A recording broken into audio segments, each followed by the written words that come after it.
আজকের এই পর্বে আমরা এক্সেলের নতুন আরেকটি ইন্টারেস্টিং টপিক শেখার চেষ্টা করব।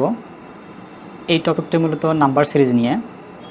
আমরা এক্সেলের কলামগুলোকে কিভাবে নাম্বার দিয়ে ফিল আপ করতে পারি আমরা সেই বিষয়টি দেখব। এই কলামগুলোকে নাম্বার দিয়ে ফিল আপ করার জন্য আমি 4টে টিপস শেয়ার করব।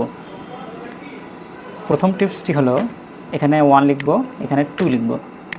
এবার এই দুটিকে আমি সিলেক্ট করে নেব। সিলেক্ট করে নেওয়ার পর এখানে দেখেন যে এখানে রাইট সাইডে কর্নারে যে আইকনটি শো করছে, যখন আমি নিয়ে যাচ্ছি চিহ্নটি শো করছে, এটাকে ধরে আমি ড্রাগ করব।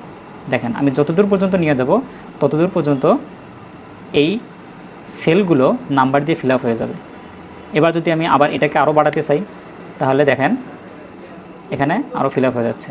এটি ছিল প্রথম টিপস। এবার দ্বিতীয় টিপসটি যদি আমরা দেখি তাহলে এটি হচ্ছে সিরিজ কমান্ড।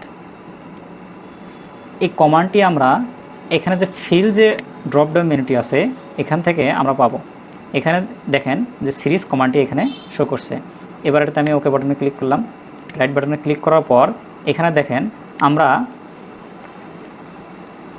কলাম ওয়াইজ যেহেতু ফিল আপ করবো, এখানে আমরা কলাম সিলেক্ট করব এই উইন্ডোতে। এবার এইটাতে আমরা স্টেপ ভ্যালু দেখতে পাচ্ছি। স্টেপ ভ্যালু বলতে বোঝায় কত করে বাড়বে, ভ্যালুগুলো কত করে বাড়বে, এক এক করে বাড়বে।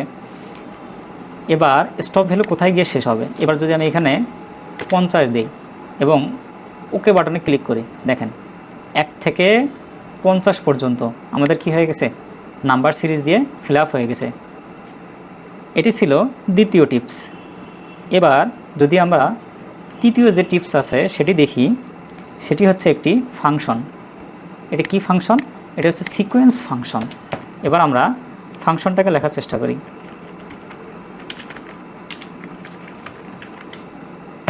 এবার এই সিকোয়েন্সে আমি রো নাম্বার বসাবো, মানে আমি কতগুলো রো পর্যন্ত নাম্বার সিরিজ দিয়ে ফিল আপ করতে চাচ্ছি।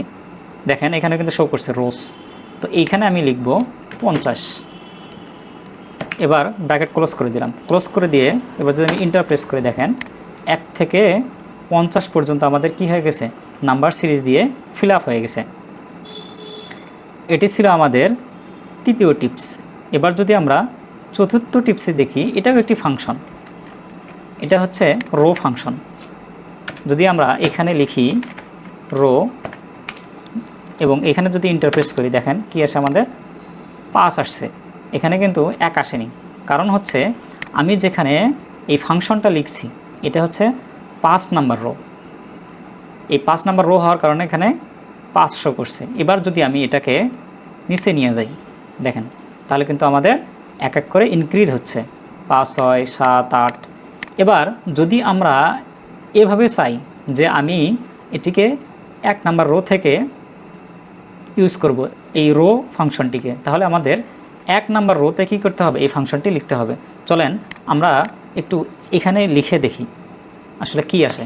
এখানে লিখলাম, ইকুয়াল সাইন দিলাম, রো দেওয়ার পর আমরা ব্র্যাকেট দিয়ে ক্লোজ করে দিলাম। এবার যদি আমি ইন্টার চাপ দিই, দেখেন এখানে 1 নাম্বার রো কী করছে, শো করছে।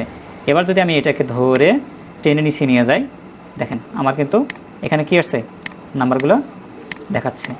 এখানে সিরিজটা দেখেন ফিল আপ হয়ে গেছে সেলগুলো নাম্বার দিয়ে। এটি ছিল আমাদের 4 নম্বর টিপস। এবার আপনাদের যেটা ভালো লাগে আপনারা সেটা ইউজ করতে পারেন। ধন্যবাদ।